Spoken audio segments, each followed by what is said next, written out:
몰랐어. 뿅뿅뿅. 좀 더 공부하셔야 되겠습니다. 아니라고 그렇게 주식을 하신다. 안에서 사랑받지 못하시는 분들이. 그렇죠. 여기 와서라도 사랑받으려고 왔어요.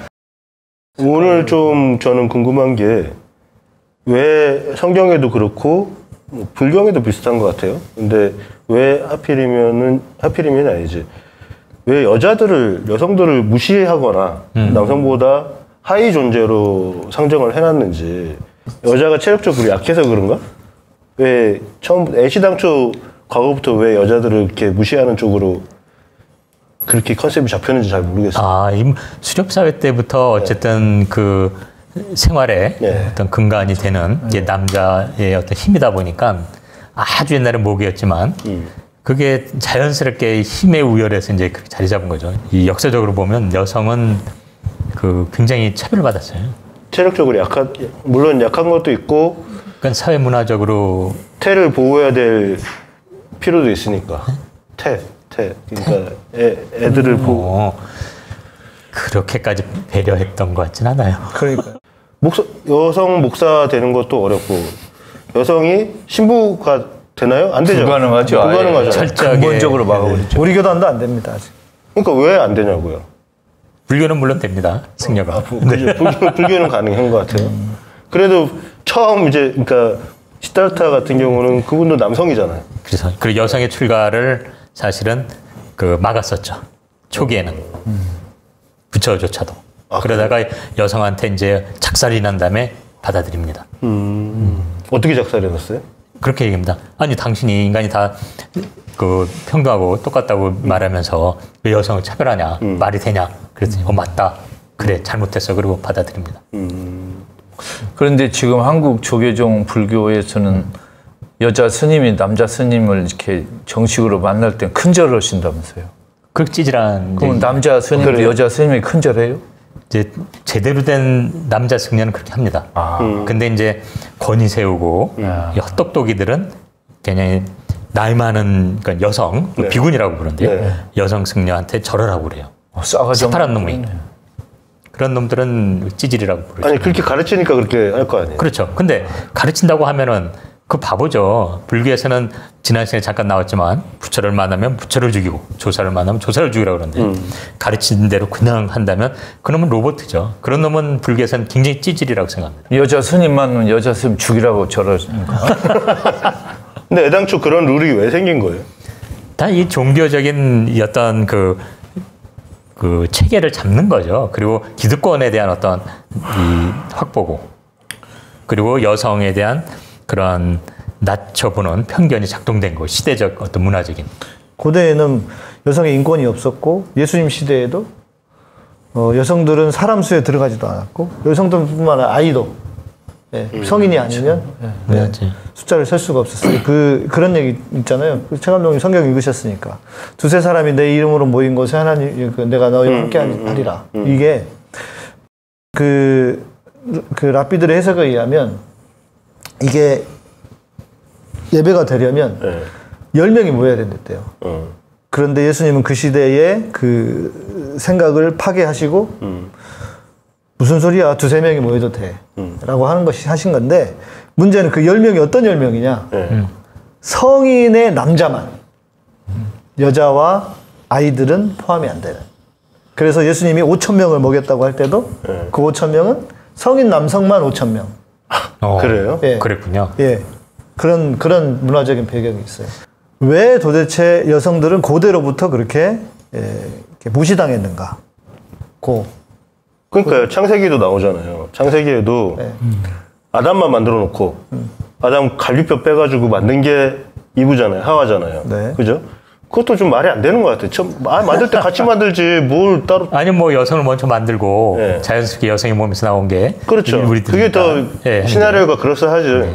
그러니까 창세기가 뭔가 잘못된 것 같아요. 예를 들면 하나님이 맨 처음 여자를 만들고 막 악플 날린다 이제. 여자 그 갈비뼈에서 남자를 만들어 가지고 남자가 여자를 유혹해서 죄가 나오고 그래서 하나님이 남자 만든 거 후회했다. 이렇게 해야 역사에 맞는 거 아니에요?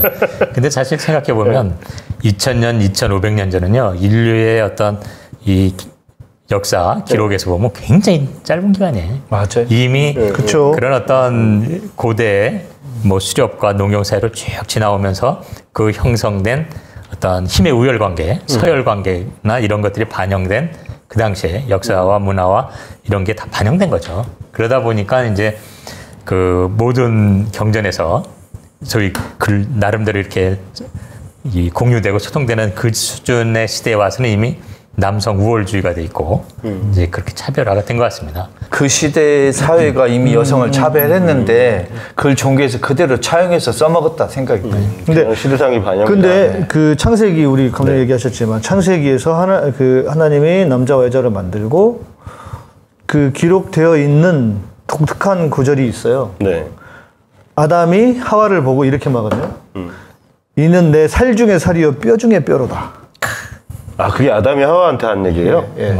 나 하나님 그러니까, 한 얘기인 줄 알았네. 그거 뭐냐면 여성 존중 사상이 성경에는 들어있다는 거죠.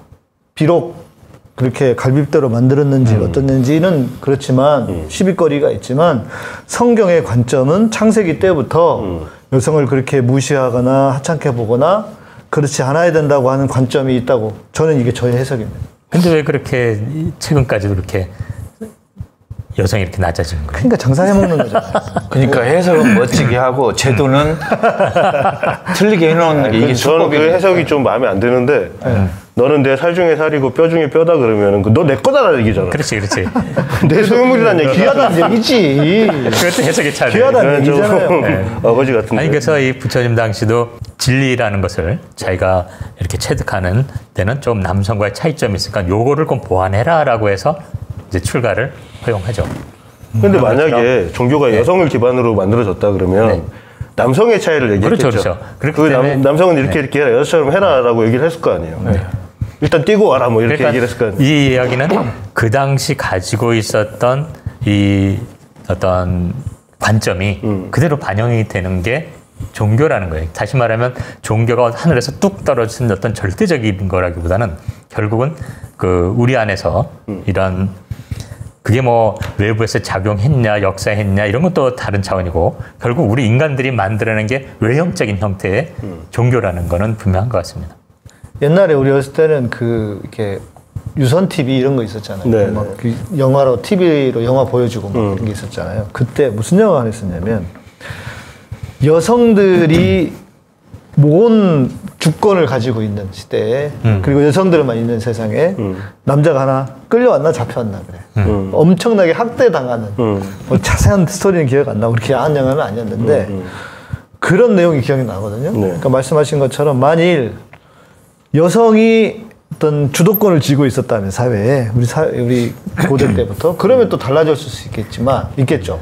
근데 그건 어려웠다고 생각이 되는 게 남성들이 주로 많이 이렇게 힘을 쓰게 전쟁돼서 땅도 따먹고 막. 그러니까요. 근데 물론 지금도 모계 사회 남아 있습니다. 그죠? 예. 네. 그리고 그런 어떤 고대 아주 이런 지금의 어떤 기록이 남겨져 훨씬 전에는 이 어떤 모계 중심의 사회가 더 인류학적으로 자연스럽다는 것은 뭐 이미 얘기됐고 지금도 뭐 이런 이 중국의 소수민족들 예 그런 동북아나 또 사실 아마조네스라고 하는 그 설화라는 게 그런 예전에 그런 어떤 모계 사회에 그런 게 남아 있는 거죠. 그래서 결국 그 힘의 관계였을 뿐인데 지금 이제 그게 차별과 편견의 근원으로 작용하게 된 것 같습니다. 신라도 모계사였던 것 같아요, 그죠? 네, 굉장히 존중되던 사회로. 네. 그러면은 저는 이런 의문이 드는 거죠. 이게 그 당시 시대상의 반영이거나 인간 자체의 그냥 반영일 뿐이라면 종교를 신이 만들었냐 인간이 만들었냐 했을 때 인간이 만들었다고밖에 볼 수가 없는 거예요. 그렇죠. 인간이 자기 편한 대로 그렇죠. 그 사회 시대상 그냥 반영해가지고 그럴싸하게 설화를 붙이고 이렇게 만들어진 게 종교가 아닌가 그렇죠. 하는 생각이 인간이 없으면 거예요. 종교가 없잖아요. 그런 것처럼.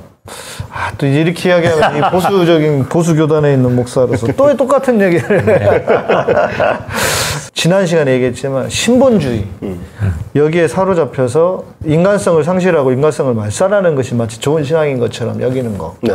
이거가 저는 아주 나쁜 모습이라고 봐요. 그러니까 보수적인 교단일수록 그런 걸 되게 많이 강조하는데 인간성의 회복이라고 하는 것이 신앙의 본질이라고 하는 쪽으로 좀 가야 된다고 생각을 하는 것인데 근데 그러면 결국 인간이 종교를 만들어낸 거 아닌가라고 하는 문제에 있어서는 또 저는 이제 그렇다기보다는 그것을 하나님이 그러니까 성경을 기록할 때도 하나님이 내가 불러줄 테니까 지금부터 받아 적어라 이렇게 하지 않거든요. 보수적인 교단에서도 유기적 영감이라고 해서 어떤 그 글을 쓰는 사람의 말투, 문체 뭐 이런 걸 다 활용을 해서 하나님이 성경을 쓰게 하셨다 이렇게 아주 보수적인 교단 저희 교단에 주장하는 게 그거거든요. 그렇죠. 그것처럼 하나님이 인간의 어떤 역사라든지 인간의 성향이나 성품이나 이런 모든 것들을 인정하고 또 활용하면서 종교가 그렇게 이렇게 발전해 가도록 그것 또한 하나님의 어떤 그 역사하심이다. 이렇게 저는 이해를 하고 있어요. 그렇죠. 그게 이제 기독교가 기본적으로 하나님을 상정한 전제한 상황에서의 논리 전개다 보니까 그럴 수밖에 없는 거예요. 그래야 되니까 기독교. 네네네. 네, 어쩔 수 근데 없잖아요. 이제 그 전제를 다른 문화권이나 집단이나 종교단체에서 그 전제를 인정하지 않는다면 그 얘기 자체가 또 그 네, 다른 데 성립이 안 되게 되는 거죠. 지금 여성 차별 얘기가 나왔는데 불교, 개신교, 가톨릭 중에서 어느 종교가 가장 여성을 차별하는 것 같아요? 우리 네 개를 한번 봅시다. 누가 제일로 차별 많이 금메달을 가톨릭. 따는가? 카톨릭인데? 카톨릭이라고 하고 말씀하시려고 그런 것 같아요. 카톨릭 아니에요? 우리가 잘하는 것도 있네요. 금메달 따는 거. 참여를 잘해. 지금 가톨릭에서는 여성이 이제 아직 사제가 안 되죠. 안 되잖아요. 네. 그런데 옛날에는 그걸 방어하는 논리가 탄탄했어요. 성서신학이 발달을 덜 할 때는 성서도 인용도 하고 뭐 전통도 인용도 하고 했는데 이제 성서신학적으로 여성을 사제를 해서는 안 된다는 근거가 없어져 버리고 토대가 없으니까 이제 정말 옹색해졌어요. 제 생각에는 가톨릭에도 여성 사제가 탄생할 날이 아마 멀지는 않았을 것이다. 제 생각에. 그리고 여성 차별을 우리 여성 신도들이 이겨내는 방법이 하나가 있어요. 좋은 거. 헌금 내지 마라. 여성 신도들이 헌금을 거부해버리는 거예요. 우리 국민들이 저기 세금 납부 거절하듯이 절에 교회 성당의 여성 신도들이 이 여성을 이제 차별하면 헌금 내지 마세요. 일체 내지 마. 그러면 쟤들이 며칠 버티는 거 보면 돼요. 맞아요. 아니 못된 교회는요 헌금을 안 하면 됩니다. 맞아요. 안 해야 돼요. 네. 다니지 말아야 돼. 못된 교회를 왜 다. 절도 마찬가지고 그렇죠. 승려한테는. 또 개신교 만만치 않다는 걸 얘기를 해야지. 우리 교단, 총신대 이 장로교, 예수교 장로회 합동 목사들이 뭐라 그러느냐. 어디 기저귀 찬 것들이 강대상에 올라오냐고. 싸가지 없는 놈들이. 아니 지가 거기서 나왔으면서. 진짜 이게 그대로의 워딩이에요. 목사가 설교 중에 하는 말이. 근데 가톨릭에서도 여성 사제에 주어서는 안 된다는 것. 아 그래요? 이런 비슷한 논리. 그럼 당장 목숨을 끊어야지 그런 놈들은. 거기서 나왔으면서. 그러니까 이 빤스를 벗어라. 빤스를 벗으면 내견이다라고 하는 이 빤스 목사의 망언과 함께 그 망언의 등극에 오를 만한 그런 말을 서슴지 않고 해요. 그 교단 목사가. 저는 근데 솔직히 이런 얘기 하면서 두 분은 걱정이 안 돼요. 왜냐면 직업 프로페셔널들이 아니잖아. 근데 여기는 잘릴까봐 좀 걱정이 돼. 저렇게 들이받으면 어떡하지? 괜찮아. 나야 뭐 이미 내놓은 놈이기 때문에 다 알아. 걱정 마. 그래도 우리 양 목사님 좋아하는 팬들이 전국 각지에 많아요. 그렇죠. 우리 제주도만 해도 수백 명이야. 나날의 인기가 올라가고. 부흥회 한번 하세요. 제주도 부흥회. 근데 여기 오니까 사랑 받는다니까. 그런 게 이제 밑에 깔려 있다 보니까 페미니즘이 왕성하게 일어날 수밖에 없고 그것도 굉장히 공격적인 페미니즘이 생길 수밖에 없다고 생각을 해요. 역작용이죠. 과연 페미니즘 자체는 잘 모르지만 충분히 이해는 가. 이해는 가는데 근데 지금 뭐 신부님 중에 여성분이 나온다 그러면 이게 나오려면은 제2의 종교개혁 정도는 있어야 되지 않나. 그렇죠. 엄청난 변화가 생겼죠. 지금 시대상에는 그게 필요할 거라고 봐요. 그 아니 거꾸로 한번 물어보시면 카톨릭 왜 안 된다는 거죠? 이제 근거가 박약해졌어요. 예를 들면 그러니까 예수가 예전에는 현 시점에서 옛날에 어떻게 방어했냐면 예수가 제자를 남자들만 뽑았다 이거예요. 그러니까 남자만 사제를 준다. 이게 한 오랫동안 써먹혀서 먹혔어요. 그럴싸한데. 근데 예수가 안 그래 또 있어. 12제자만 남자만 뽑은 게 아니고 여성 제자도 많았어요. 그래요? 그리고 그렇죠. 예수가 12제자를 뽑은 것은 가톨릭교회 신부 주교들을 남성으로 뽑으려고 뽑은 게 아니고 흐트러진 이스라엘 백성 12부족을 한데 모으기 위해서 상징적으로 한 거거든요. 그러니까 지금 방향이 다른 거예요. 예수님은 유다교의 회복, 우리 흐트러진 유다 민족의 그 일치, 이걸 위해서 12제자 남자를 대표적으로 뽑았는데 가톨릭에서는 이게 예수님이 가톨릭 교회를 직접 만들었고 거기에서 주교 신부들을 남성으로 뽑았다 이렇게 오해해가지고 그동안 해먹었어요. 근데 이게 이제 신학적으로 이제 더 이상 뒷받침이 안 되니까 뭐라고 하냐면 그동안에 남자만 사제를 했고 여성은 사제를 한 경험이 없으니까 못하겠다. 당연히 옛날에 안 했으니까 그 기록이 남죠. 그럼 앞으로 하면 되잖아요. 그러니까 그런 거 보면 카톨릭이 불교에 비해서 2500년 뒤졌네, 최소한. 2500년 전에 이 여성의 출가, 승려되는 걸 인정해줬는데. 근데 이제 불교는 여자 스님, 남자 스님이 있잖아요. 근데 우리 카톨릭에는 남자 신부가 있고 또 여자 수녀가 있고 남자 수사가 있어요. 근데 많은 시청자들이나 심지어 카톨릭 신도들도 오해하는 게 뭐냐면 카톨릭에 계급이 3개가 있는 줄 알아요. 신부, 수녀, 일반 신도. 전혀 그렇지 않아요. 수녀는 일반 신도 같은 계급이에요. 현재 교법에. 급이. 예, 똑같아요.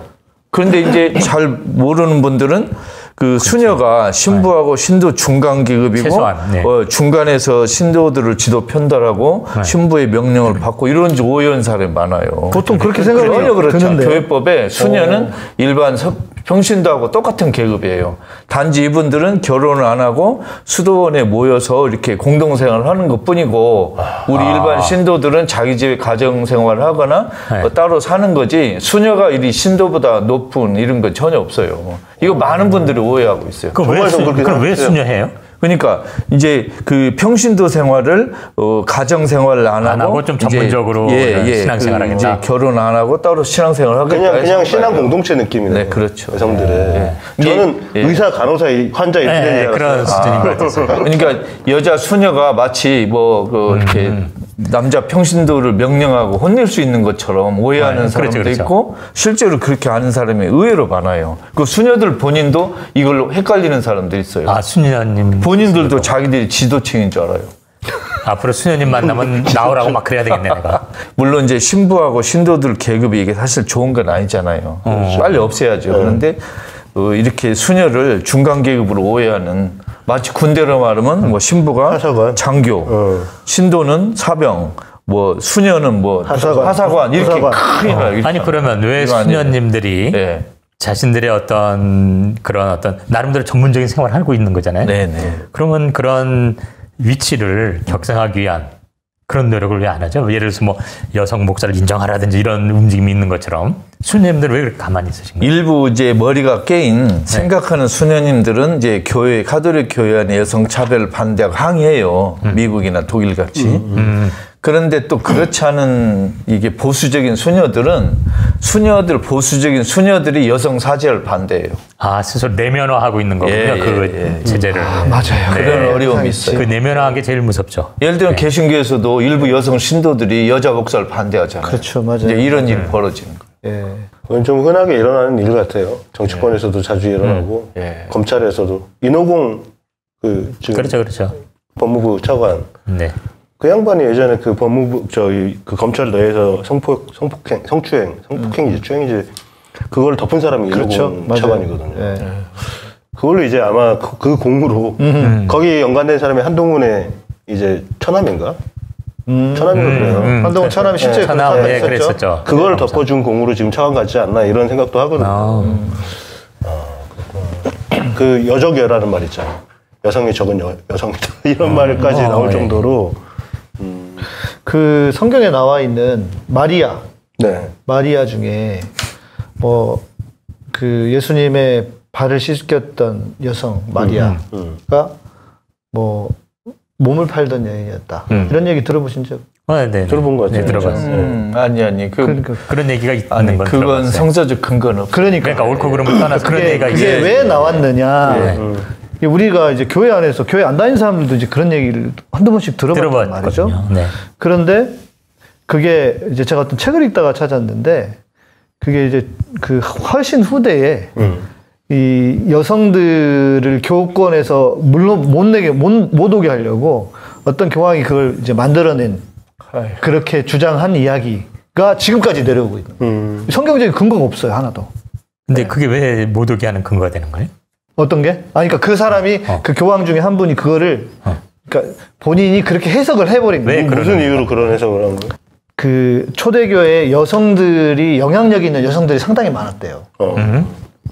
그리고 뭐 그게 여성은 교회에서 잠잠하라라고 하는 것이 성경 안에 들어있는데 소장님 분명히 그렇게 말씀하실 거예요. 그 후대에 첨가된 거다. 이렇게 남자가 머리가 되라 뭐 이런 것도 있잖아요. 그런 것도 있고요.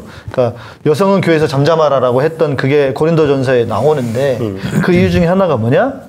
여성이 남자보다 어찌 보면 더 똑똑하기도 하고 역할을 많이 했는데 예, 더 잘하기도 하고 그러다 보니까 남자들이 여성들을 좀 이렇게 밀치기 위해서 그 종교적인 권력을 교회의 권력을 여성들에게 주지 않기 위해서 한 후대에 삽입한 구절이다 이렇게 주장하는 분들이 있거든요. 근데 그 구절이 왜 여성을 몰아내는 것가 됐냐고 질문 드렸습니다. 그러니까 예수님 곁에 갈 수 있는 사람이 그 여자가 이제 예수님 발을 씻기긴 했는데 그 사람의 존재는 청녀 정도밖에 안 된다. 뭐 그런 것도 있겠죠. 아니 오히려 그 당시 그리고 뭐 우리 어쨌든 이런 편견을 많이 가진 몸 파는 여성들에 대해서 예수님은 발을 씻게 했다는 거에 대해서는 오히려 굉장히 긍정적으로 생각했거든요.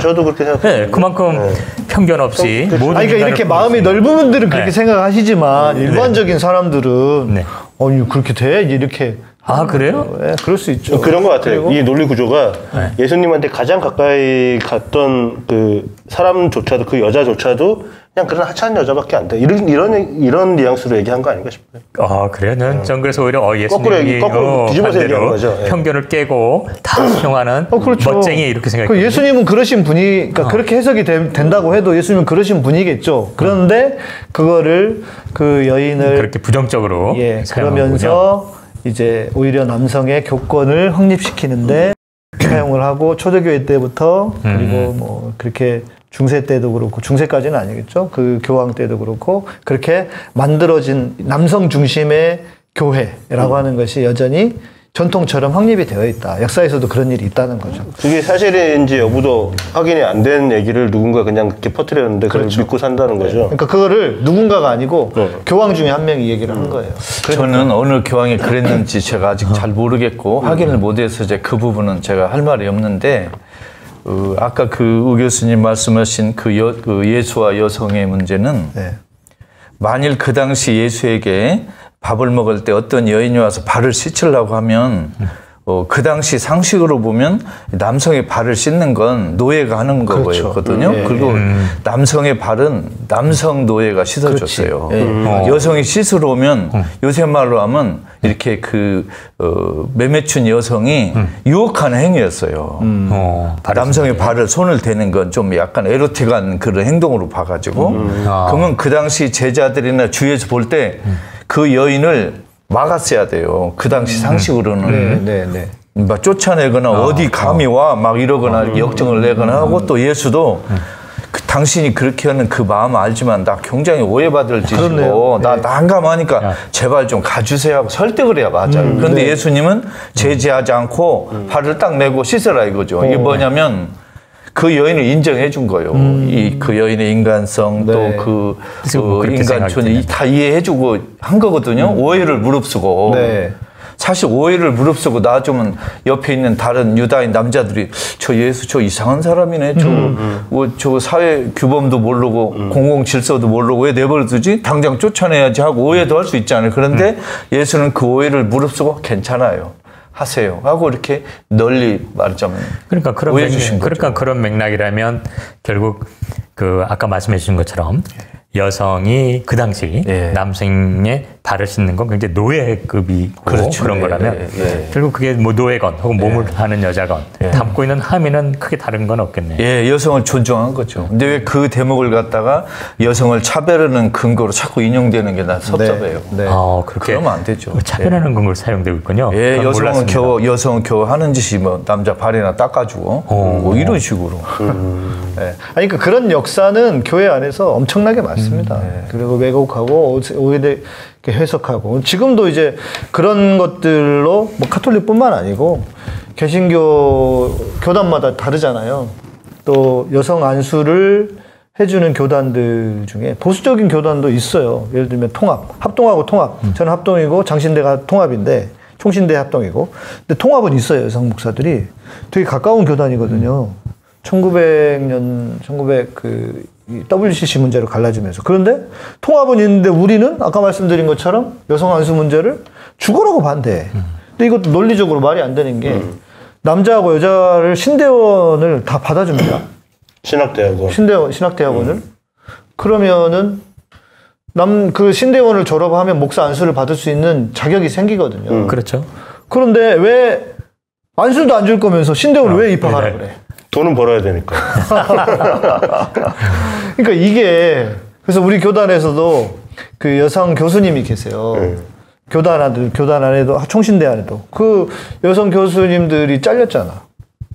강호숙 교수님이라고 뭐 기도한다고 잘리고 뭐 완전히 이건 말도 안 되는 일이지. 그러니까 제가 오늘 이제 이런 얘기 지난 시간과 함께 이런 얘기를 들으면서 느끼는 건 우리 사회의 어떤 이런 편견 내지는 차별은 기독교가 주로 만드는구나. 맞아요. 또 거꾸로 그만큼 이 근대 사회가 우리나라를 포함해서 기독교가 주류구나.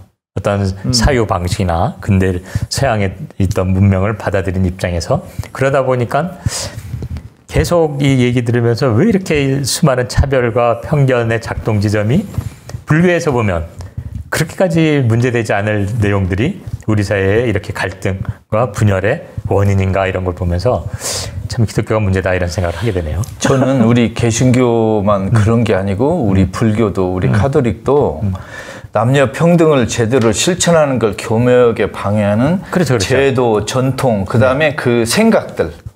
전 어떤 제도적인 장치도 그렇지만 만일 목사, 신부, 그 스님들 머릿속에 여자가 어디서 버르장머리 없이 여자가 감히 이렇게 그 감추어진 그런 생각이 저는 큰 문제라고 생각해요. 그게 저는 이 종교의 문제라고 생각합니다. 왜냐하면 종교는 도구마 체제잖아요. 그러니까 그러한 편견을 그대로 유지할 수 있는 좋은 이 늪이에요. 온상. 그러니까 이미 사회는 21세기 들어오고 많은 인권 문제라든지 인종 문제나 이런 게 바뀌고 변화하고 있는데 도구마 체제를 가진 종교, 이게 뭐 특정 종교를 떠나서 이 종교들은 그러한 어떤 과거로부터의 편견과 차별을 그대로 담고 있으면서 종교의 외피로 그걸 포장하는 것 같아요. 지금 말한 것처럼. 그러니까 이놈들이 참 그런데 각 종교에서 말하는 진정한 어떤 메시지는 결코 그런 차별이나 편견이나 이런 게 아니라 함께 더불어 살고 사랑하라는 건데 이게 참 이 이중적 위선 구조가 어느 종교건 자리 잡는 게 저는 그래서 이 향후 종교가 이런 외형적인 종교는 사라질 거라고 생각하는 이유기도 하죠. 그 여성 인권이 세계적으로 볼 때 확립이 된 게 얼마 안 됐잖아요. 그렇죠. 최근 일이고. 아니 심지어 휴먼 주라고 그래서 인간 동물원이 한 100년 전에 있었어요. 맞아요. 그래요? 조선인도 있고 그랬어요. 그렇죠. 흑인들 데려다 놓고 이렇게 가둬놓고 가족들 그 안에 그 생활하게 하고 밖에서 막 구경하고 막 이랬어요. 그리고 그러한 인간 박람회 이런 데서 전시하고 막 이랬습니다. 맞아요. 그랬구나. 그런 게 별거 한 뭐 100년, 150년 전인데 지금 우리가 2000년, 2500년 전 얘기를 하는 거거든요. 그렇죠. 그러니까 사실 부처님이나 예수님의 어떤 그 삶의 모습이 얼마나 혁신적인가 하는 것은 참 우리 짐작할 수 있는 거예요. 이 대목에서 그래도 이제 개신교가 다 못된 일만 했느냐. 그렇지 않다는 거를 좀 이렇게 가끔 잘한 것도 있겠죠. 뭐. 그 중에 하나가 뭐냐. 바로 이건 거예요. 여성 인권에 대한 거. 그러니까 조선시대 후기에 들어왔을 때 우리가 지금 생각해 보면은 불과 100몇십 년 전 이야기인데 어떻게 여성들이 이렇게 함께 우리가 어렸을 때 저 어렸을 때도 들었던 이야기는 남녀 7세 부동석이다. 그런 얘기 있었고 뭐 이제 농담으로 막 남녀 7세 지남철이다 이러면서 있었잖아요. 그런데 여기 그런 얘기를 들으면서 자라왔고 우리의 문화가 그랬는데 개신교, 그러니까 기독교의 정신 중에 하나가 평등이잖아요. 그래서 물론 초기 기독교를 보면은 그게 있더라고요. 이렇게 남자하고 여자하고 예배를 따로 드려. 그래서 이 발을 치고 지금으로 얘기하면 파티션이죠. 그래서 예배를 따로 드렸단 말이에요. 그렇게 그랬던 시대도 있었지만 지금 이렇게 여성 인권의 신장을 일으킨 내 가장 큰 공로를 적어도 우리나라에서는 그게 기독교다. 기독교의 평등 사상으로 계속 이것을 바꿔오면서 이렇게 되었다. 실제로 교회 가면 여성분들이 거의 일 다 하시고 하시잖아요. 근데 그것도 여전도에 주로 중요한 결정은 또 남자들이 하고요. 식당 봉사하고 봉사하는 거나 하지. 나쁘게 이야기하면 잡일이고 중요한 일은 남자들이 하고 그래요. 그것도 문제인 거죠. 왜 여성들은 부엌대기 노릇만 하라고 그러냐고. 장로는 여성이 있어요? 그러니까 그것도 교단마다 다른데 그럼 우리는 없지 당연히. 참. 지금 금방 여성의 인권을 올렸다 그래놓고 지금 그러니까 우리 사회에는 그런데 대한민국 사회에는 그렇게 해왔는데 교회가 다시 또 역행을 하는 거죠. 그럼 왜 그럴까? 근데 어느 종교를 막론하고 이 남녀 차별 문제에 대해서 고개를 제대로 쳐들 수 있는 종교는 없어요. 전부 다 잘못했고 이 사회 혐오 차별을 없애는데 앞장서야 될 종교들이 오히려 이렇게 남녀 차별을 내면화하고 조직화하고 이렇게 체계화하는 데 앞장선 건 너무 부끄러운 일이고 이거 정말 우리 종교들이 반성해야 돼요. 근데 저는 여기에서 지금 전통적으로 종교 안에서 남녀 차별이 이렇게 굳어진 것에 큰 슬픔을 느끼지만 현대 또 생긴 차별이 있어요. 교회 안에 남녀 차별뿐만이 아니고 교회 안에 부자와 가난한 사람 차별이 새로 구조화되고 있다는 거예요. 그렇죠. 이게 너무 가슴 아픈 일이에요. 그 옛날부터 그런 건 아니에요? 옛날에도 그렇지만 지금 아주 체계화되어 있잖아요.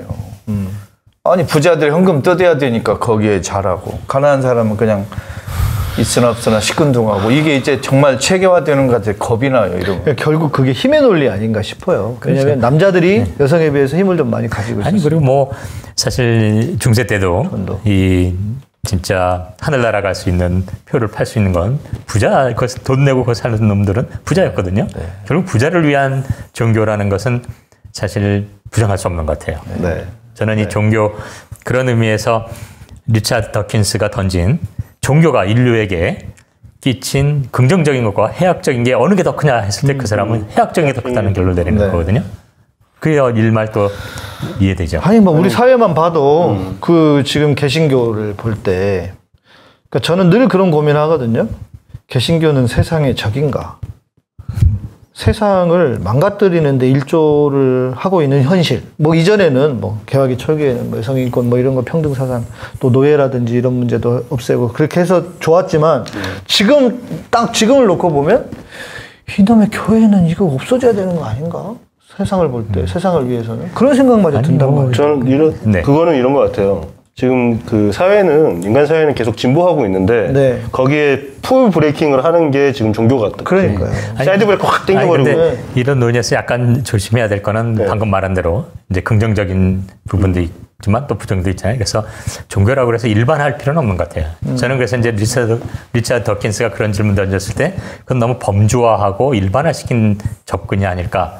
사실 지금 말한 대로 모든 종교 당연히 부정적인 게 있고 긍정적인 게 있지만 이런 늘 깨어있는 그 종교의 참뜻을 실현하고자 하는 깨어있는 종교인들은 어느 종교나 있을 거고 그들이 결국은 이런 선한 영향을 미치지만 또 한편 방금 말한 것처럼 찌질이들이 또 그게 이제 인간 사회니까 집단이다 보니까 부정적인 게 있는 것 같아요. 아니 그래서 저도 그 얘기 들은 것 같은데 리차드 더킨스가 그 이후에 이제 그 기독교인 교수들인가 하고 만나서 이야기를 했는데 이야기를 쭉 이렇게 들어보니까 아 그런 거면 좋은 거네. 나도 그런 줄은 몰랐어. 이렇게 얘기를 했다는 얘기는 들어본 적이 있거든요. 그건 약간 이제 카더라인 것 같습니다.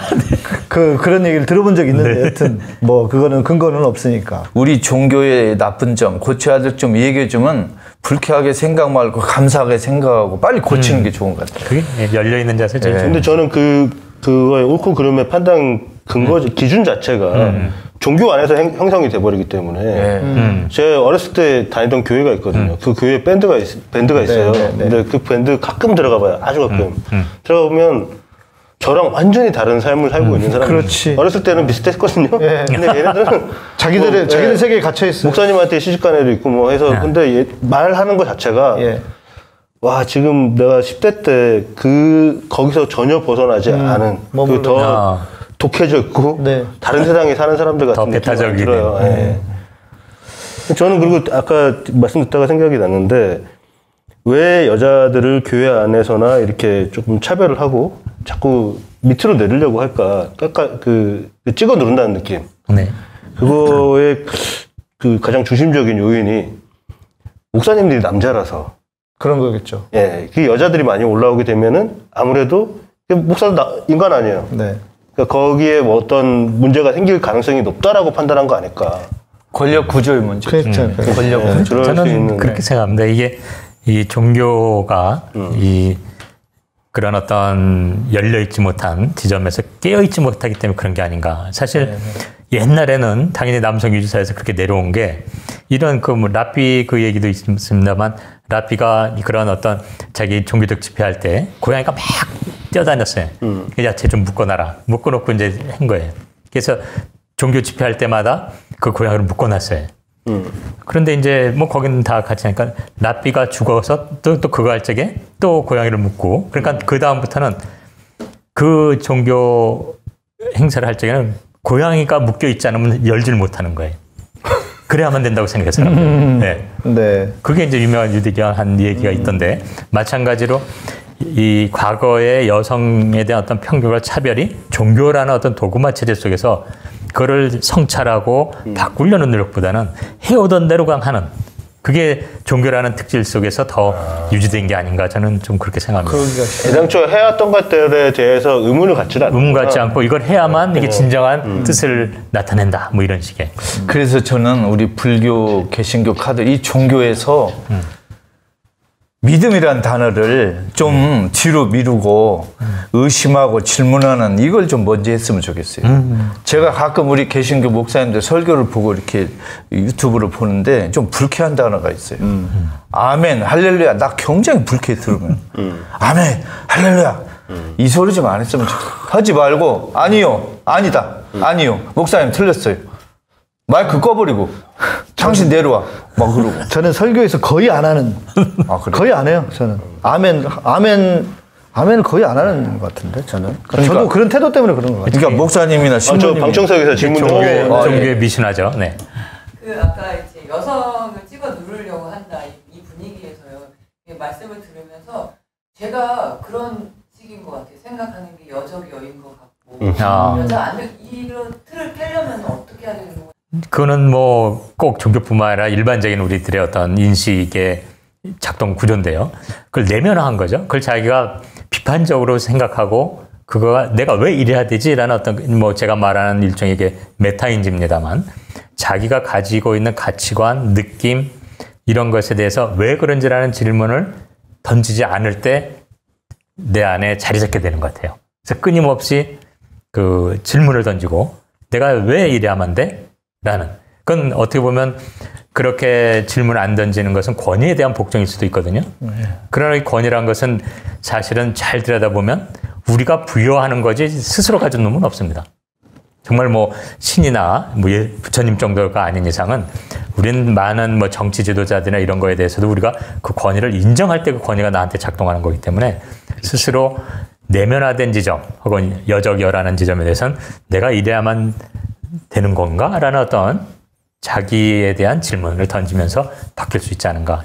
다시 말하면 그런 거에 대한 질문을 던지지 않는 깨어있지 못함이 원인이 아닌가 저는 이렇게 생각이 드네요. 그래서 그 믿음, 순종 이런 단어를 종교에서 없애버리고 의심, 질문 이 단어를 좀 의혹 없애버려요.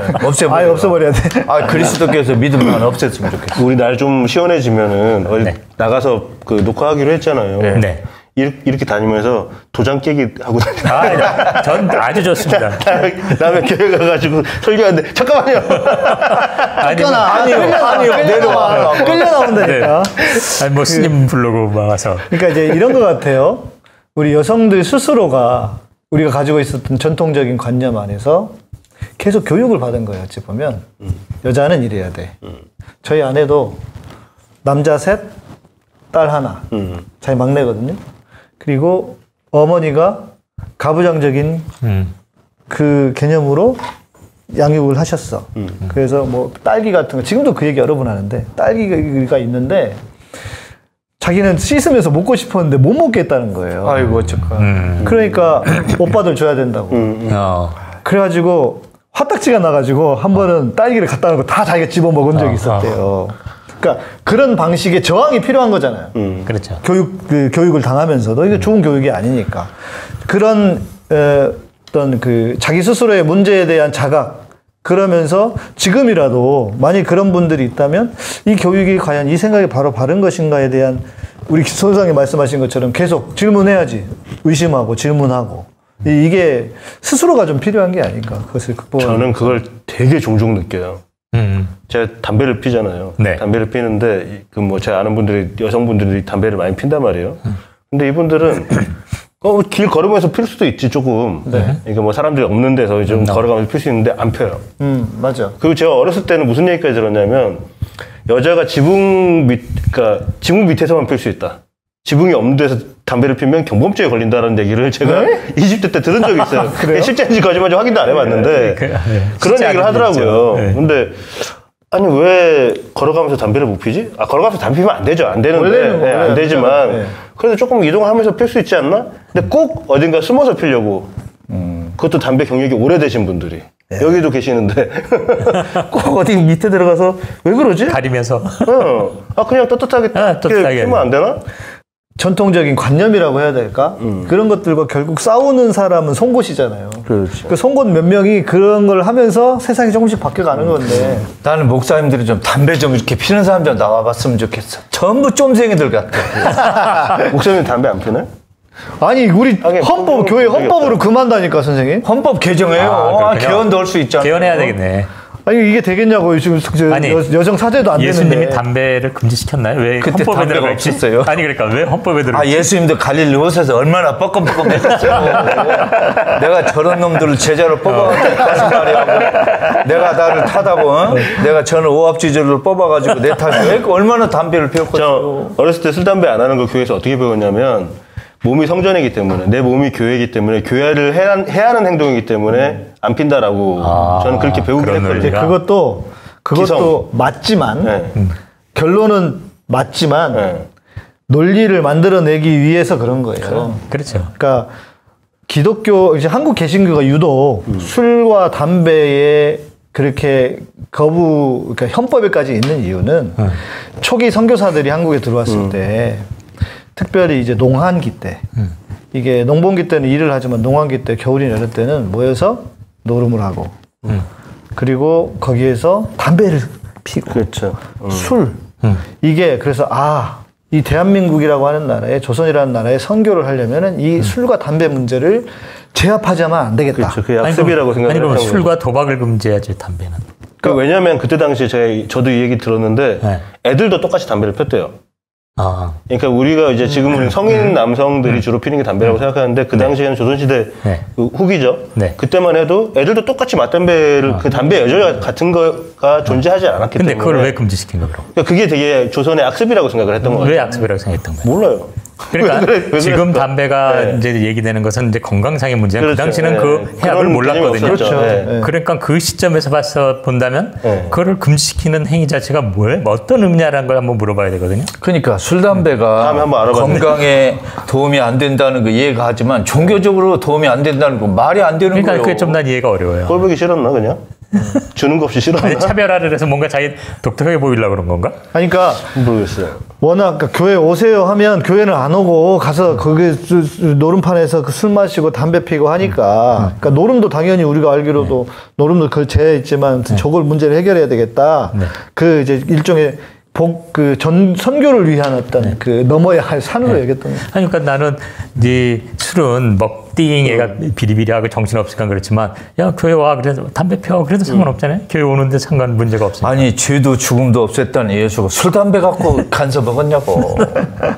저도 불과 몇 년 전까지만 해도 여성 안수는 굳이 필요할까?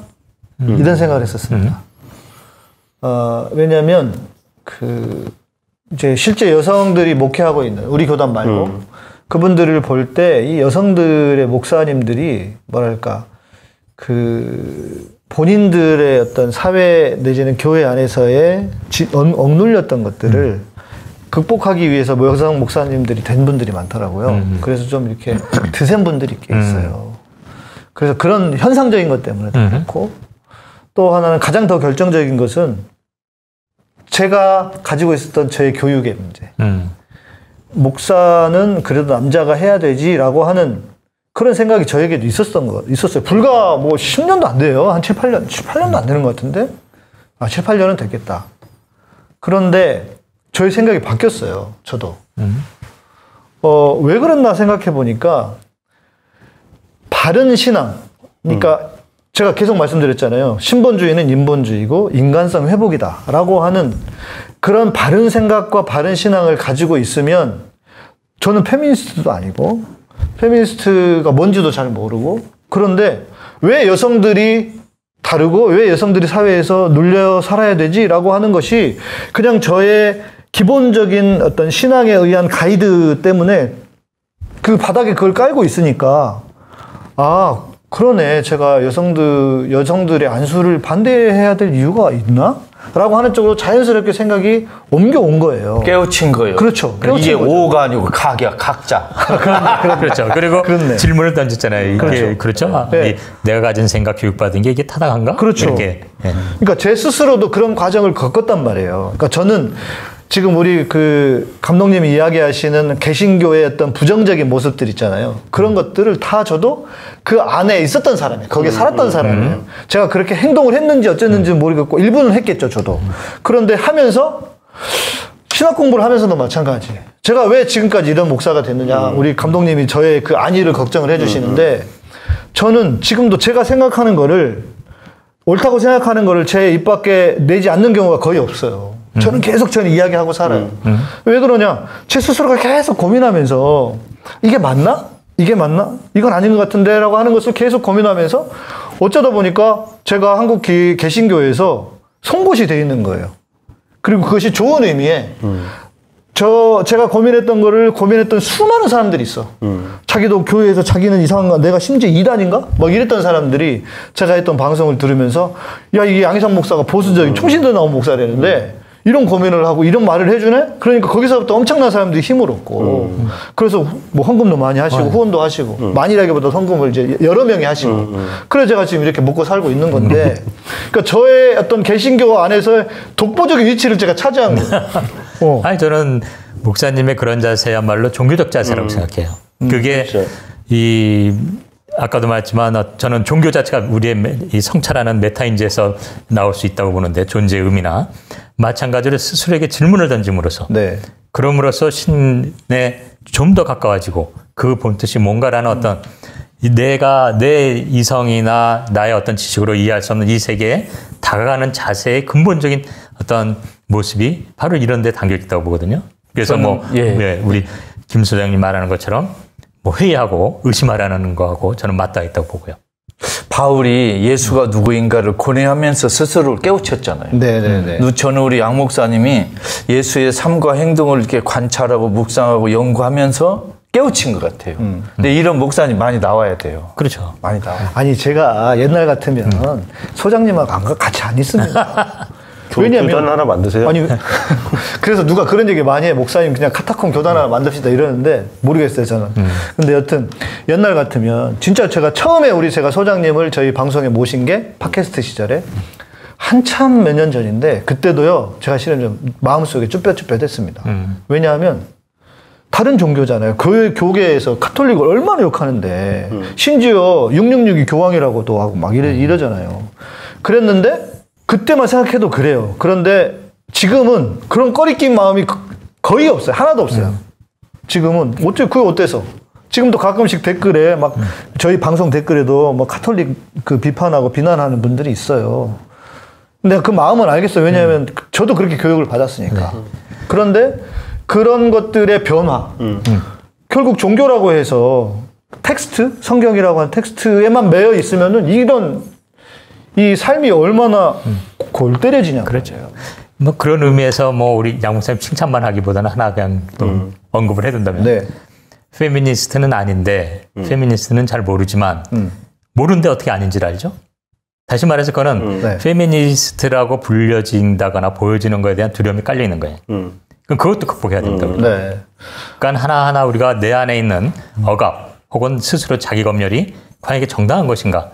이 자세가 가장 종교적 자세라고 저는 생각해요. 잘 모른다고 해야지 안다 그러면 엄청 욕먹다. 아니 근데 페미니스트가 아닌데라고 말하는 것 자체는 페미니스트가 뭐라는 어떤 나름의 기준이 있으니까 아니다 기다 말할 거 아니에요. 근데 이어서 사실 이건 꼭 뭐 우리 양 목사님뿐만 아니라 네, 우리 일반적으로 쓰는 표현 중에 난 아닌데 잘 몰라요라고 말하는 것은 사실 자기 이중 배반적인 그렇죠. 겁니다. 그런 것도 있고 제가 방금 그렇게 얘기를 했을 때는 진짜 이렇게 뭐랄까 저는 혼란스럽거든요. 페미니스트가 요즘 하도 이상하잖아요. 페미니스트가 뭐지? 그렇죠. 이런 질문 던지는 자세 이게 아주 중요한 거죠. 그러니까 그래서 제가 그렇게 말씀을 드리기도 한 건데 근데 저는 궁금한 게 목사님 원래 안 그러셨다 그러니까 되게 보수적이었다가 지금 진보적으로 변하신 거잖아요. 그게 이제 정치적 스탠스하고도 맞나요? 결부가 되나요? 전 이어질 수 있다고 보는데. 그럴 수도 있는데 아니 이런 것 같아요. 옛날부터 빨갱이였어요? 그렇죠. 저는 좀 빨갱이 원래부터 빨갱이였구나. 근데 성향이 빨갱이였네. 성향이. 아니 이게 종교로 확 던진 거네. 그러니까 제가 고향이 전라도이기도 하고. 맞아. 네. 그러면 이 전라도는 또 그런 피가 다 있어요. 저도 어디지 영광. 영광 아버지 영광이시고. 와, 제가 저 영광에 이모연 씨 거기 취재하려고 한 석 달을 왔다 갔다 다녔는데 한 그 편의점인가 약국이 그때 전화했었잖아요. 네네네. 약국에서 전화를 했는데 왜 전화했냐면 똑같이 생긴다는 거기 있는 거야. 저랑 똑같이 생겼다고. 그래서 저한테 전화 온 거야. 형님인가? 목사님, 형님 어디 살아요? 근데 다행히 우리 형들은 저랑 많이 안 닮았어요. 아버지한테 여쭤봐요. 돌아가셔가지고. 죄송합니다. 네. 그런데 저는 지금 질문 주신 것처럼 이러한 어떤 진보적 정책 성향이나 어떤 회의하는 거는 맞닿아 있는 것 같아요. 그리고 저는 과학을 했습니다만 과학도 과학의 발전은 뭐 미신과 싸워서 이런 게 아니라 당대 과학과 싸워서 발전하거든요. 지금의 과학이 과연 제대로 된 건가 보다 바람직한 게 뭔가 끊임없이 회의하고 질문을 던져서 이제 실험하고 막 연구하고 나가는 건데 그런 자세가 깔려 있다 보면 종교에서도 이 해석이 맞아? 이렇게 되는 거고 정치에 있어서도 이게 정말 사회를 위한 거야? 이런 것과 이렇게 맞닿아지는 것 같아요. 동전이 양면이 있잖아요. 한쪽이 정치면 이쪽이 종교예요. 왜? 특히 우리 그리스도교는 예수가 정치범으로 죽었잖아요. 그렇죠. 그러니까 예수에 대한 생각이 바뀌면 종교적 생각뿐만이 아니고 자동적으로 정치적 생각도 바뀌는 거예요. 저는 어렸을 때부터 이렇게 개혁적이고 진보적인 시각을 계속 유지를 해왔던 것 같아요. 물론 그때는 교계 안에 있으니까 눌려 있었어, 저도. 그래서 총신대의 분위기는 말씀드렸나요? 이런 분위기야. 시위를 한쪽에서 한 30명 모여서 하고 있잖아요. 그러면 일부러 시위하고 있을 때 가서 얘들이 찬양을 해. 왜? 네? 왜요? 저거 아니라 이거지. 우리는 찬양으로 해결을 하겠다. 그러니까 기도하면서. 그런 분위기였어요. 그래서 저 스스로도 좀 이렇게 또 한번 제가 시위를 하는데 현장에 앉아 있어 봤어요. 그런데 우리 선배인가 같은 동기 예비역 형이니까 저를 불러다가 이 사람아 너 그러면 안 된다 그러면서 막 돈가스 스테이크 옛날에 이런 거 사주면서 스테이크가 아니고 그때는 뭐죠? 경양식집 가가지고 막 나를 설득하기 시작하는데 그래서 그런 분위기 있으니까 눌려 있었는데 그런 성향은 분명히 있었어요. 제가 한겨레 때 제가 89학번인데 한겨레 신문 나올 때 한겨레 읽으면서 막 진짜 눈물을 흘리기도 하고.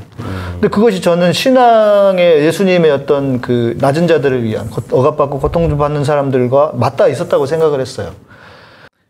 교수님 말씀하신 그런 거예요. 계속 질문하고 이게 맞나?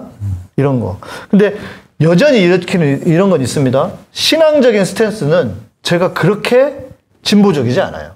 우리 제가 김구수 선생님처럼 막 이렇게 진보적으로 이렇게 에이 선생님 그것까지는 좀 과한 것 같은데 이런 잘리니까. 예, 어? 잘리니까. 아니야 잘려도 상관없는데 그거다기보다는 제가 워낙 오랫동안 그렇게 살아왔기 때문에 거기에 있었던 어떤 안정감, 너무 지나치게 나가는 거에 대한 두려움도 있고. 솔직히 말을 하면 그리고 내가 있는 곳이 그냥 굳이 거기까지 가지 말고 나는 이 내부의 여기에서 내가 사람들을 설득하는 게 좋겠다는 생각도 있어요. 제가 실은 제 발로 내가 이 합동 들어와서 내 교단 나가야 되겠다 이런 생각을 해본 적이 있어요. 실제로 그럴까 생각을 했는데 탈퇴하려고 우리 이 건물에 계시는 저기 십몇 층에 계시는 우리 12층 현대종교회 탁지원 소장님이 통화를 한번 한 적이 있는데 목사님 왜 목사님 같은 분이 교단 나가시냐고. 그래도 합동이라는 이름을 달고 목사님 같은 분이 계시는 것 때문에 합동에 있는 사람들이 너무 그 힘을 얻는다는 거예요. 근데 합동이에요. 확실히 말해요. 헷갈려. 합동 같아. 네, 우리 안에 있는 어두움을 좀 슬프게 미안하게 생각해서 우리가 자꾸 개혁하고 회개하고 네. 좀 이렇게 해야 될 것 같아요. 개혁교회는 항상 개혁되어야 한다라고 하는 것이 개혁교회의 모토였습니다. 제가 그 말을 저희 신대원의 그 자기소개서에 쓰잖아요. 그거 썼다가 신대원 입학을 못할 뻔했습니다. 그런 학교입니다. 총신대가. 그러니까 멀쩡하게 제가 총신대 출신인데 저의 부르심은 한국교회를 개혁하고 뭐 이런 것입니다라고 썼더니 실명을 얘기해야지. 박아론 교수라고. 박형룡 교수가 우리 교단에 엄청난 그 뿌리 기둥이라고 할 수 있는데 그 아들 그 양반이 저를 면접을 하는데 빠꾸를 났어요. 그래가지고 2차 면접에 들어갔네. 와. 그럼 다른 좀 열린 신대원으로 왜 안 가시고 거기 가신 거예요? 아니 저는 이제 그때만 해도 저는 당연히 총신대에 있었으니까 뭐 갈 생각은 별로 용기가 그렇게 많이 있었던 건 아닌데 그때는 제가 그때 1차 면접 때 그랬거든요. 요 얘기를 한 거예요. 그때는 이제 기고만장해서 아니 내가 학교를 다니는 내내 개혁교회는 개혁되어야 한다고 그 학교에서 그렇게 배웠는데 이게 왜 문제입니까? 막 이렇게 했는데 이게 짜증났나 봐 그 교수님이. 그래가지고 저를 진짜 1차 면접 잘라가지고 입학을 못할 수도 있었어요. 짜증날만 했네요. 저는 그 개신교가 원래 그 종교개혁을 통해서 이제 말 그대로 진보적인 스탠스로 시작을 한 게 개신교인데 그렇죠. 지금 개신교는 그 10개자는 아닌 것 같아요. 아까 이제 지난 방송에서 원래는 고칠 개자이긴 한데 우희정 교수님 말씀하신 대로 이 종교는 도그마를 지켜야 되는 거죠. 네. 그러니까 일단 벗어나긴 했는데 그게 또 하나의 아집이 되고 부수화가 돼서 그래서 지금 이런 고민을 겪으시는 것 같아요. 그러니까 진보라고 말을 하는 거는 이게 고여 있는 순간 진보가 아닌 거잖아요. 그러니까 끊임없이 그렇죠. 정치적으로도 그렇고 계속 발전을 하는 모습이 그 형태가 진보인 건데 우리는 지금 정치도 마찬가지인 것 같아요. 진보라는 모습으로 보수화된 그렇죠. 정치 집단이라든가 거기 추종자라든가 교회라든가 다 그렇게 보이는 것 같아요. 그러니까 종교라는 것 자체가 보수화되기 쉬운 것 같아요. 그렇죠. 종교성 도그마가 있기 때문에. 예, 종교라는 것 자체가. 그런데 그럼에도 불구하고 계속 질문을 해야 하는 거죠. 이게 맞나? 진짜 저는 그런 과정을 많이 겪었던 것 같아요. 돈하고 권력을 쥐면 보수화될 수 있어요. 그러니까 목사 신부가 돈하고 권력이 없으면 지금보다 훨씬 진보적 될 거예요. 아, 전적으로 공감합니다. 월급제로 바꿔야 돼. 독일은 월급제로 그렇죠. 국가 신부들이 목사 월급 줘요. 그런 건 어떨까요, 선생님? 돈을 많이 가지고 있는데 진보적이고 개혁적인 목사. 그러니까 일단 목사 바람직한 거고. 목사 신부 스님들은 제가 좀 도발적으로 하면 좀 굶겨야 돼요. 쫄쫄 굶겨야 돼요. 저 너무 많이 굶었어. 너무 많이 굶었어. 그래서 이 대만의 불교에서는요. 중들은 돈을 안 만져요, 절대. 그 제가자들이 관리하고 주는 돈 가지고 살아요. 참 좋은 애예요. 이게 사실 정치 유튜버들 있죠. 네. 유튜버들 똑같아요. 이게 더 이상 어떤 특정 정당이나 특정 정치인을 사실은 이 정치 유튜버라는 건 일종의 언론 역할이거든요. 그렇죠. 그러니까 제3자적인 입장에서 자기가 이제 뭐 관전을 하든지 뭐 관람을 하든지 비평을 하든지 이렇게 돼야 되는데 이게 이제 뭐 그러다 보니까 몇몇 유튜버들이 힘을 얻게 되죠. 대중적인 지지도를 얻게 되니까 거꾸로 이 사람이 중심이 되고, 그러니까 이게 하나님 나한테 걸리면 죽어라고 하는 정광훈 목사를 따르는 교인들 같은 사람들이 생겨나고 그런 집단, 교조적인 교조적인 유튜버가. 아니 저는 지금 유튜버는요 교주 같아요. 새로운 우리 시대에. 우리 열린 공감에서도 최 감독님 우리 셋이 하는 거랑 최 감독님 안 나오는 거랑 달라. 다르죠. 없으면 훨씬 깔끔하다 그러던데. 그러니까 이걸 참 경계해야 되는 것 같아요. 저도 유튜버를 하는 사람으로서 또 목사로서 항상 제 스스로를 경계합니다. 이게 자칫 잘못하면 사람들이 막 계속 박수 쳐주고 맞아요 하니까 어느 순간에 자기가 이렇게 나는 다 오라. 절대 선이 된 것처럼. 이거 정말 위험한 것 같아요. 그게 보수든 진보든 뭐 극우든 아니든 그런 거 조심해야 돼요. 이게 유튜버들이 그런 맥락에서 자기의 어떤 그 위치랄까 이거를 구독자 수로 판단하니까 저는 그래서 뭐 의종 소리 TV라는 거 작은 걸 하지만 아예 추출할 때부터 나 정치인 절대 안 부른다. 왜냐하면 뭐 한참 뭐 인기 있는 정치인 부르면 구독자 막 올라가거든요. 그렇죠. 그러나 그 짓에서는 진짜 뭐 자기가 구독자 수 늘어나고 뭐 정말 교주처럼 되긴 쉽겠지만 정말 제가 하고 싶은 얘기 이거를 함께 나누는 어떤 관점에서는 그런 어떤 교주화되는 이런 걸 스스로 경계하지 않으면 정말 그 늪에 빠지는 것 같아요. 제가 보기엔. 종교인들도 자기가 권력이 되면 권력화되면 큰일 난다는 거예요. 그렇죠. 그래서 예수가 제자들에게 권력을 멀리하라 가르쳐 준 거예요. 맞습니다. 너희들이 권력이 들은 순간 망조다. 그렇잖아요. 예수님이 세 가지 시험 중에 마지막이라 순서가 다르긴 하지만 세 가지 시험 중에 하나가 사단이 나한테 절하면 내가 세상의 모든 권력을 주겠다는 거 있잖아요. 물론 그거는 마귀가 속인 건지 아니 가지고 있지 않으면서 속인 건지 뭐 어떤 건지는 모르겠지만 분명한 거는 세상의 권력을 예수님은 거부하셨다는 거예요. 네, 바로 이 똑같은 얘기가 사실 불경에도 있습니다.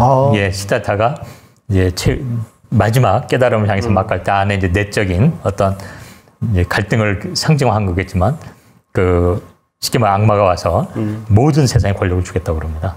그때 거절하죠. 네. 그리고 뭐 그래서 이제 시다타도 후에 어쨌든 각자가 된 깨어있는 자가 된 이후에는 제자들에게 다 그걸 비우고 와라 이렇게 되는 거고. 예수님 같은 경우는 활동 기간이 뭐 지금하고 좀 다르게 계산을 한다고 쳐도 3년이라고 우리가 알고 있잖아요. 그냥 이제 3년이라고 치고. 근데 3년 만에 이제 돌아가셨으니까 어쨌든. 그랬으니까 다행인 것 같아요. 그냥 그때 당시에 정치범으로 몰릴 수밖에 없는 게 그렇게 대중들을 선동해서 데리고 다니면 당연히 그렇죠. 기존 이제 정치권에서는 저 사람 위험한 사람. 불온하게 보죠. 네, 반란은 충분히 일으킬 수 있는 사람이다라고 생각할 수밖에 없을 거고. 네. 실제로 그랬을 것 같아요. 하는 짓도 밉상이었잖아요. 한 5년, 6년 갔으면은 진짜 민중봉기라도 일으켰을 것 같아요. 본인이 원하지 않았어도 그렇죠. 충분히 그렇게 그 대중들이 갔을 것 같은데 그거를 막고자 자기 스스로 희생한 거 아닌가 하는 생각도 해요, 저는. 그래서 예수는 위험한 사람인데 권력화되는 걸 포기한 거예요. 그렇죠. 거부한 거예요. 그게 중요한 것 같아요. 그게 굉장히 상징적인 것 같아요. 그러니까 지금도 우리 대형교회 목사들 천수를 다 하지 말고 내가 좀 컸다 싶으면 가야 돼. 빨리 하나님 곁으로. 그래야 정말 예수님처럼 사는 거지. 그러니까 제가 늘 이야기하듯이 그렇게 권력 지향적인 목사들은 예수님 안 믿는다. 그렇지. 안 믿는 거예요. 그러니까 거꾸로 말하면 이 시다타가 뛰어난 게 그 주어진 권력을 버리고 튀어나온 놈이니까. 근데 감독님. 네? 우리 밥 먹고 합시다. 배고파 죽겠어. 아니, 마지막 한마디만 더. 소장님도 유튜브 하세요? 옛날에 이렇게 좀 하려고 하다가 잠시 하다가 그만뒀어요. 저 책 쓰려고. 책 쓰는 거 유튜브로 하시면 돼요. 아무것도 말 안 하고 그냥 책 쓰고 있는 거 나가면 돼요. 앞으로 언제 될지 모르지만 일단은 책에 좀 집중하고 싶었어요. 오늘 그러면 식사하러 가시죠. 네. 빨리빨리. 감사합니다. 야, 최초로 인사했다. 고맙습니다.